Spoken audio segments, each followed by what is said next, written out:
Well, hello everybody. It's here. Finally, the Sharper Edge podcast with Betty Parker has finally made its way to Spotify and YouTube. And I want to say thank you once again to all of you who have shown so much generous support and saying, hey, I'm going to be there. I'll listen.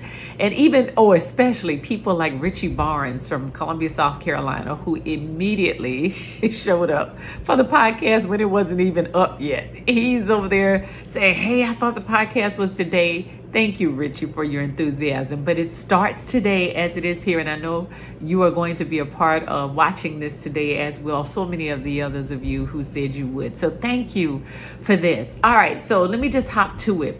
I just want to, kind of lay a little bit of the foundation for what this is going to be like. Not what it's going to be about, because if you missed the last post, please go back and look at it. I talk about what the podcast is about. In short, it's about people issues. So you're going to learn through this journey that we're going to be on how to interact with people, how to build your interpersonal skills, whether they are at work or at home or in your community. It's all about how do we navigate this planet where we have to coexist with so many different people, and people whose ideas and viewpoints are different from ours, yet still be able to build relationship and preserve the ones that we have. The other part of that is, who am I to talk to you about that? So I mentioned in the last post that I have been at this in my company, Sharper Development Solutions. The sharpersolution.com is the website. For the past 19 years. I launched my company in May of 2006. So just last month, we cleared 19 years at this work. And so I have had the opportunity to work with so many different people who have taught me so much, in addition to formal training, but just that worldwide experience of sitting with people and talking to them and hearing their stories and hearing their concerns being brought forth and asking questions about what to do, and just me remaining curious about them has gained me so much wisdom about how to work with people. So in my company, I have worked with companies and people from New York down to Miami, from South Carolina all the way out to California, all across this country, all in everything else in between. And I work with corporations, large and small, local companies, federal, state, and local government, nonprofits, large and small. I've been in all kinds of sectors like manufacturing or healthcare, the financial sector, education from K through 12, all the way up to institutions of higher learning, all kinds of systems. And I've, delivered a lot of my content in classroom settings, virtual settings. I have worked with people one-on-one because I've been certified as a professional coach. The letters you see at the end of my name, CPTD, stand for Certified Professional in Talent Development, which I earned from the Association for Talent Development, which is a membership organization for those of us who are trainers and facilitators, maybe HR professionals who train, and instructional designers, folks who train people on those soft skills that are so incredibly important, but so hard for many of us to learn. So communications, customer service, employee engagement, conflict management, teamwork, stress management, time management. There's so many different areas, and especially leadership and self-awareness in leadership. Those are my forte. So there's just a whole lot to learn. That's why this podcast, it's my hope it's going to be of great use to you, because I want us to dig deep. I want you to be changed as a result of this. I want you to grasp on it. I want you to be encouraged by it. And I want you to hold yourself accountable to becoming an even better person in the work that you do, and, in the relationships that you have forged for yourself. All right. So that's kind of the gist of what this is about and why I can bring it to you. One last area I think we need to, clarify in this whole grand scheme of things is, what is it going to look like as we go through this? So these podcasts will be varying in lengths. Today, you're just going to hear from me, but I will also be bringing in guests to talk through some of these topics that I think are incredibly important. I want to shout out Rebecca Savage of Jacksonville, Florida. Rebecca put in the comment section on my Instagram page that she wanted to know more about how to increase her sales in her business. She has this wonderful vintage business. Rebecca and I used to work together in Big Pharma. Rebecca is a stellar salesperson. I don't even know why she's asking me this, right? Because she was, just on point. However, I get it. She's selling something different than pharmaceuticals this time. She's selling her vintage products. And so I don't know a whole lot about that, but I'll bring in an expert who can. And so I'm saying all this to say this. I appreciate that she brought a topic to me, and I want you to do the same. So in the comments section, wherever you're looking at this, please put in any thoughts or ideas you have around topics that you want to hear, because I want this to be relevant to you. So what's important to you? And we'll bring folks in and we'll talk through it. Hopefully, not only you, but others who might be wanting the same thing can glean some valuable information from it. So that's kind of what the format is going to be like. And I welcome, I got to say, Deneen Ambersley has already said, can I be on your podcast? I'm going to shout her out too, because she had a very interesting topic. She's former military. She says, sometimes we struggle moving from, a military culture into civilian life, and especially if you leave and get into a position of leadership inside of a corporation and you have to lead teams and you think the best way to do that is to bark orders, well, that's not going to work out too well for your team, and you'll kill the vibe in your workplace quickly with that kind of behavior. So how do we soften some of the harder edges for people? And it's not just military people. There are people who are just very direct folks. And by the way, we're going to be talking about that topic in our next episode next week. So make sure you come back to hear about how to manage those communication styles that can sometimes be a little off-putting, even offensive to people, because you have no filters. What comes up comes out, and you're like that, and you're mistaken as being rude, but you just don't know how to manage that better. So we're going to talk about that next week. But this week, I want to hop into our topic that I hope will be useful to you. So here it goes. One thing we have to do before we can start talking about how to deal with other people is know how to control self. So we need to do some self-examination, a little self-discovery, and a little accountability in how we show up in certain spaces with people. All right. It's so easy for us to say, well, Betty, and I've had people do this regularly. Can you tell me how to deal with my difficult boss? Can you tell me how to deal with my lazy coworker? Can you tell me how to have this conversation with my spouse who doesn't seem to listen to me when I'm trying to tell them about what concerns I have? All of these things, these relationship issues and these communication issues that can really mar a good relationship. But we often look at how do we deal with them and not necessarily what am I bringing to the table that causes some of the challenges that we face together. Now, I got to tell you, there are people who are constantly embroiled in controversy. They argue with basically everyone. And when I have to deal with them or coach them, I find that they're arguing and being confrontational with folks who are all up and down every aspect of their lives. It's not just their work, it's in their personal lives too. And so often they're looking at, what's going on in terms of how other people are treating them without looking at, basically what am I doing that's contributing to the issues that I have in my life? Could it be all of those people that are having an issue with me? No, quite possibly. And yeah, they're having an issue with you because of what you're doing to them. But what we're not often thinking about is, how am I interacting with these people to the point that something I'm saying or doing is generating some discord between us? And instead of pointing a finger at somebody else and saying, well, the issue lies with them, and also using that cop-out phrase, well, that's just how I am. People just got to take me as I am. Well, you already know they don't have to, because that's why they're pushing back on you. All right. So this requires for us to do some deep dives and some honest examination of us. Now, I'm going to already tell you right now, there will be a subscription service that I'm going to be offering up in the next week or so for those of you who want that really clear, deeper dive and discussion and really solid, here's what you can do, that I'm going to be offering up. And you can do it with a small amount that you pay every month to get into a deeper conversation. But for right now, I want to give you something that you can use. And here, I also want to alert you to, by the end or at the end of every one of these podcasts, I'm going to give you a little bit of homework to do, because I want you to get something out of this. And I want you to take this seriously, because if you take certain action steps, you'll start seeing changes in you that's going to benefit you and benefit those who are in relationship with you. We can't improve your relationship with others until we improve you. Now, some of you have already done this work. kudos to you. Congratulations. Keep doing what you're doing. And maybe there's something I might share with you that you can add to your little armamentarium of, defenses and weapons you use to become better at who you are. There's some of you who really need this, and you've been fighting it for a very long time. And now here's an opportunity for you to, really do some substantive work. And I want to take you there, and I want to get you there, and I want to bring you back. All right. So that, other people can say, oh, wow, I see a change in you.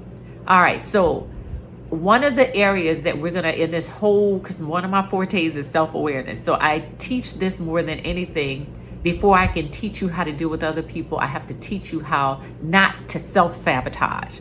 All right. These relationships you want so desperately, these relationships you need so desperately, they can be achieved and they can be very fruitful if you're willing to do the hard work of change.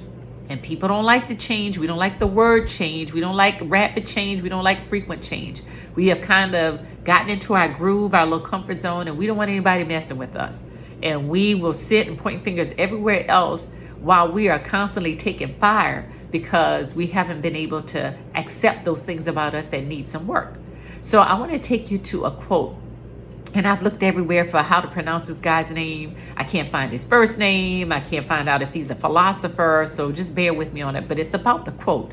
His name is spelled Thibaut. It looks French. It looks like it could be pronounced Thibaut or Thibaut.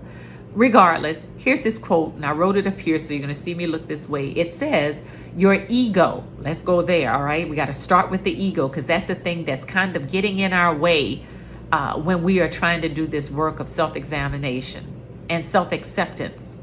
Your ego is your self-image created by thought. It's your social mask requiring validation because it lives in fear of losing its sense of identity. That's a mouthful, isn't it? So let's kind of break that down. Now, this might not be what he meant, but this is my interpretation of it. And you can do whatever you want with it in terms of what it sounds like. But here's one perspective. And let me say this too.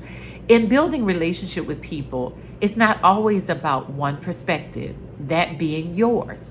I've seen on social media a lot of bad behavior when people are trying to talk through, especially controversial topics. Some of y'all just are black and white. You don't operate well in gray.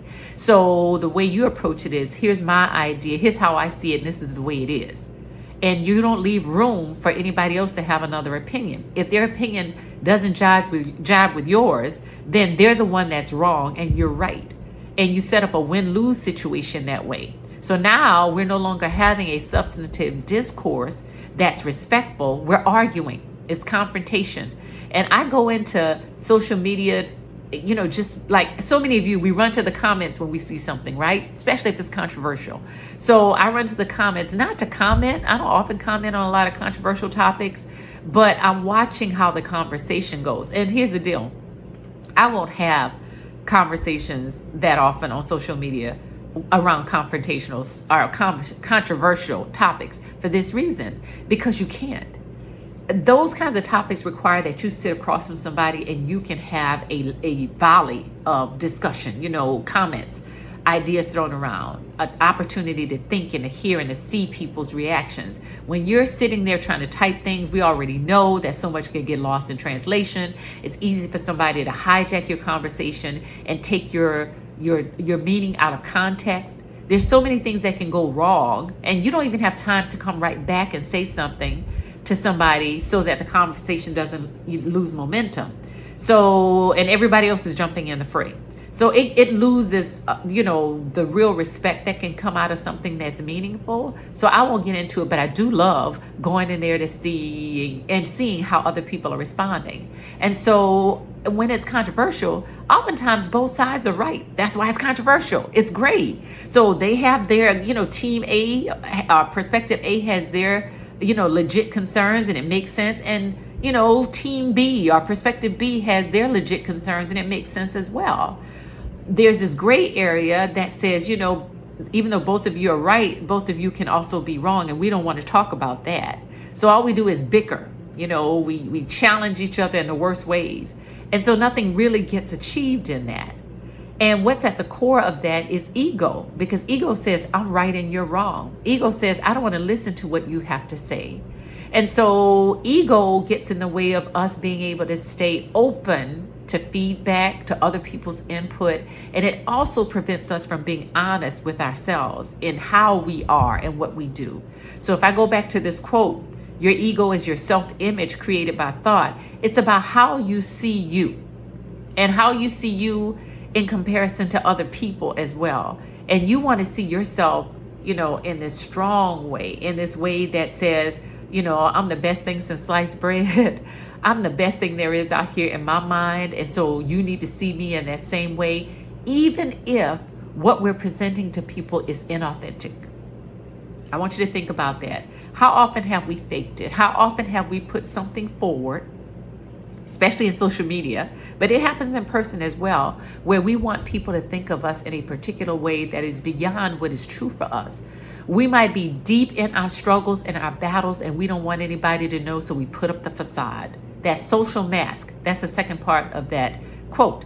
It's your social mask requiring validation. So we want people to see us in a way and tell us that we're great, to see us in a way that looks like we're better than what we really are. We want all the accolades, and we want all of the, people juicing us up. And there's nothing wrong with that. Everybody needs encouragement.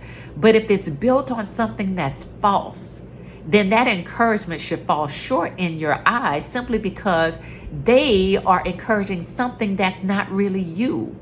They are encouraging this facade, this image, this counterfeit person that you put in front of them. And what makes it so exhausting for you is that now you have to keep up that image, and it's not real. It is hard to flex to something that's fake and made up than to live in the natural person that you are. Because nature says, hey, this is who I am, and I'm in my groove, and this is okay for me. I feel comfortable here. I want to stretch myself to be even better, but being real about me lets me off the hook sometimes, because people can relate to that because they have the same struggles as I do. But if I've created this facade of a person that's even beyond what I can accomplish or live up to, then I have to struggle towards that, to keep that face up for people. And there are times I'm going to fall short, and people, I live afraid that they're going to find out that I'm fake, right? Because the rest of that statement says, it's your social mask requiring validation because it lives in fear of losing its sense of identity. So I put myself on this cycle of, let me fake it. Let me put this image, this false, this pretense of myself in front of people. This is what they're believing about me. So because they believe this about me, I have to keep putting it out there. Okay, and so I can't even really believe that about myself. I'm trying to, but my real circumstances are telling me I'm not all that I'm trying to present to people. So it becomes a real struggle for us. And because I'm allowing my ego to control all these things about me, I can't be real. I can't be authentic. I have this veneer set up in front of me. And because I can't be authentic and I can't be real with people, it drains me. It drains my life. And it forces me to do things I wouldn't ordinarily do. So I might end up lying. I might end up lying to keep up, these false images of who I am, what I'm trying to present to people. And that's not necessarily my character. But I've created this monster of an issue in my life, and I don't know how to get out of it. So we've got to kind of control that ego, set it aside, lower it to a particular point. The ego has a place in our lives that is meaningful, and we need it. But when it is out of control, when we no longer can control the narrative that has escaped us, and we don't know how to get out of it, then, we've kind of presented something to people that they can no longer believe in once we do come out with the truth, and we've lost that relationship. The trust has been compromised. Our credibility is now at risk. So that quote I think is phenomenal and requires that we stop for a minute and do some introspective work on it. Really think about how we are allowing our ego to dictate who we really are and what we want people to see about us. Here's another quote. I think this one is by someone named Trello, and I'm going to read it as well. It says, "The ego tends to equate having with being. I have, therefore I am. And the more I have, the more I am." So now we're using these superficial means to get people to see us in a particular way. The more stuff we can accumulate, whether it is material possessions, people, because some people just accumulate people in their lives. They need to collect friends and folks who are of higher stature than they think they are just to legitimize themselves. So the more I have, the more I am. We measure our value by the things that exist in our lives, those people we are adjacent to, because we can't create it on our own. At least with that's what we believe. It goes on to say, the ego lives through comparison, right? So I feel like I matter if I'm with other people who other people think matters, not me. Even if I don't think they matter, as long as other people think they matter, then I want to be in their circle. I want to be in their space. And sometimes that's not bad if you're looking to be around somebody who has done something significant in their lives and you want to learn from them. That's fine. But if you're only doing it to get something out of it that makes you look better, something to boost your own pride and ego, then that's for all the wrong reasons. And people will find you out later. I'm going to continue. How you are seen by others turns into how you see yourself. So much like what Tybo said, however you say his name, Trello's saying some of the same things, that in this whole comparison thing that we're doing, we're looking for validation. We're looking for somebody to say we're worth it. We haven't figured out yet how to accept ourselves for who we are and how we are. We need to hear it. That's why social media is so incredibly powerful. People are looking for those likes. They're looking for those likes, that check mark in life. Somebody to tell us that our statement is real. Somebody to look at our lives and say, oh, you have got it going on. I wish I was like you. You're so smart. You're so rich. You have so many things that are great in your life. I'm sitting over here struggling in my life, and I wish I could be like you. When in actuality, you're struggling just like them. Because at the end of the day, all of us are flawed. All of us have our struggles. All of us have our shortcomings. All of us need something more. And we need to get that not from other people, but from within. And if you're a Christian like I am, from the goodness of God, right? That's where you'll find your peace and your serenity. So if our ego is getting in the way of our being able to grow past some of the counterfeit things that we're doing and to be our authentic selves, we have to stop for a minute and figure out how to tame that ego. If we're looking at comparing ourselves to other people, we're going to fall short every time. What we have to do is get comfortable with who we are and accepting of who we are, and let everybody else play the game if that's what they want to do. You will sleep better at night. You will probably find that you won't get into a whole lot of debt trying to buy things to give an impression of something that's not real. And you'll find that you don't have to worry about somebody finding out about you, right? Because the ego lives in that fear. So what do we have to do then? Well, we got to get all that pride out of the way. And we got to, just come to a place where we look at us and say, how much better can I be as just a human being that other people want to be around? And some of you have already done this work, I'm pretty sure. So for the rest of you and even if you've done this kind of work, let's revisit it, because it requires that we stop for a minute and to think about us and our behavior. This is one time in your life, I'm going to tell you, that you can be totally self-absorbed. It's all about you. So here's your homework assignment.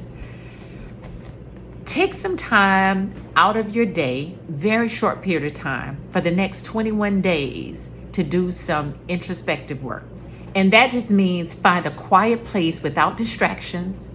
I have an office upstairs in my house, and I sit there in the beginning of the day, early in the morning, and I can look out. There's this big picture window, and I can look out that window and I see the sky, whether it's, deep blue with white puffy clouds and pine trees that are just standing still, and it's really quiet. We live in a very quiet neighborhood, but it gives me a time just to, just indulge in the moment, right? And I get time to not just be introspective, but to meditate and to also pray. For you Christians, you know how important it is for prayer. And so not only am I trying to examine me, but I'm asking the Spirit to examine me too and help me to see myself. Whatever you do, however you worship, whatever kind of time you need to do this, just find a way in which you can talk to you. And I want you to bring some paper and pen. And I want you to write down the words and the phrases that come to mind when you think about self. And do it for 5 minutes for the first 7 days. For the next 7 days, do it for 10 minutes. For the next 7 days after that, do it for 15. That's 21 days. They say anything you do for 21 days becomes a habit. We're trying to create new habits. You'll find that when you create new habits, you do the old habits less often and they eventually fade away. All right. So what we're trying to do is create a new habit for yourself to spend time with you. 15 minutes is probably the max you'll ever need in any given day. It would be good if you could do it every day. But if you fall back, because I recognize we have lives, we ain't got time to give ourselves. It's unfortunate. 15 minutes for ourselves in any given day shouldn't be a lot to ask. But I get it. Some of y'all hit the ground running and you just don't have a lot of time. But if you could do it first in the morning and just think about you, think about how you act, think about what people have said about you, think about an incident that may have occurred recently. Be reflective, because being reflective means I'm thinking back on something, I'm reflecting back on something. I'm seeing me in that situation. It's very external, but introspection says I'm looking inward, I'm being present, I'm not looking backwards, I'm looking in the moment. And I'm looking at me, and you're writing down as objectively as you can what you see and what you've heard. Try to do this without judgment. I'm going to take you there. If you subscribe to the other part of this podcast, for those who want to subscribe, we will go deeper into this, and I'll give you step-by-step approaches to some of the things you can do to improve. So stay tuned for that as it comes available.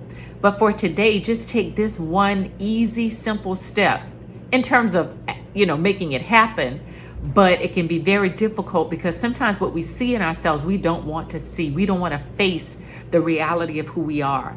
And there's something really important missing in there. Is one word that I want you to always remember, and it's accountability. Because you can't be introspective without accountability factored in there. When we hold ourselves accountable, then we can see change occur in our lives. So be thoughtful about who you are and how you are, and hold yourself accountable in those moments when you think it through. Don't find ways to point fingers at everybody else. Don't find ways to deflect from the truth of what's being revealed. Don't deny it when you're in those moments, but accept it, and don't even try to do anything about it initially. So as you're doing all of this meditation and this, introspection, I want you to just write down those words and phrases that come to mind, those things that you know about yourself, those things that you see yourself, those things that other people have told you that they see in you, good and bad. And look for themes throughout those words and phrases. Don't do anything with them. Just sit with it for a moment. Embrace it. Think about it. And then we'll talk about, what do you do with this once you figured it out? A lot of you say, I already know me. I know how I am. And the biggest challenge that I find with people who are self-aware is that they don't know what to do with the information that they have. Yeah, you may know that you're a little rough around the edges, but has anybody really helped you to understand how to work through that? And so often that's not been the case. So I look forward to working with you further in all of these. I thank you for your time and attention and for showing up this week. I hope that you will show up again next week when we talk about those dominant people, those folks who have that real direct approach in things in life, those no nonsense kind of people that can sometimes rub people the wrong way, even if they don't mean it. And we're going to work through, how do you change some of that so that you are building stronger and lasting relationships? Thank you so much for being with me today. I appreciate your time, and I look forward to seeing you again next week. Best to you.